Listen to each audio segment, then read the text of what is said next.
Mes potes, ils l'ont vu la semaine dernière et ils m'ont tous dit c'est leur préféré, les trois. C'est dingue, hein? Dans le troisième volet, donc qu'est-ce qu'on a tous fait au bon Dieu? C'est les 4 filles qui décident d'organiser l'anniversaire surprise des 40 ans de mariage de leurs parents. Donc pour ça, elles rassemblent les familles des gendres.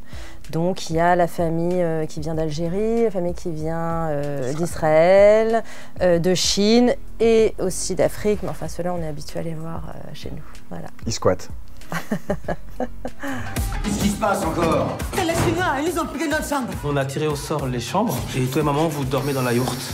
Quoi? On va découvrir beaucoup de nouveaux personnages, donc toutes les belles familles. Et puis il y a une histoire quand même parallèle qui va toucher mon personnage et le personnage de ma mère.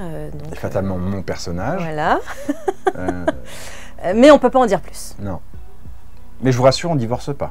La force du 3, je trouve, c'est qu'il a inclus... En fait, il n'a pas voulu prendre les mêmes personnages et raconter une troisième histoire. Il s'est dit, je vais prendre les personnages existants parce que les gens y sont attachés, et puis on va garder leur névrose, parce que c'est ça qu'on aime dans les comédies, que les gens n'évoluent pas. Et il a amené des nouveaux personnages qui sont extraordinaires. Et donc, c'est une nouvelle histoire. Je pense que c'est ça la force, c'est que vraiment... Et d'ailleurs, le film est... Des 3, le public, en tout cas, préfère celui-là, quoi. Mes potes, ils l'ont vu la semaine dernière et ils m'ont tous dit c'est leur préféré, les 3. C'est dingue, hein? C'est toujours plaisant, je pense, de s'inscrire dans un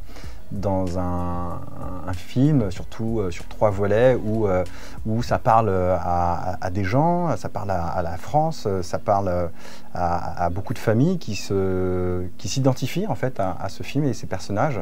Parce qu'aujourd'hui en France, faut rappeler qu'en France, on est quand même les champions du monde des mariages mixtes. Et donc, non, c'est flatteur. Oui, c'est des aventures extraordinaires. Donc rien que ça, c'est une chance inouïe. Et après, Frédéric parlait de la France, mais ce qui est fou, c'est que ça a eu un impact sur d'autres pays dans le monde. Et ce qui était intéressant, c'est de voir que les gens rigolaient aux mêmes endroits.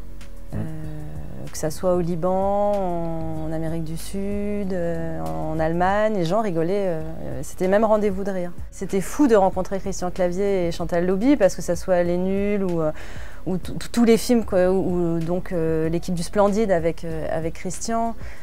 Donc moi j'étais assez traqueuse de les rencontrer, mais très vite, on a joué ensemble.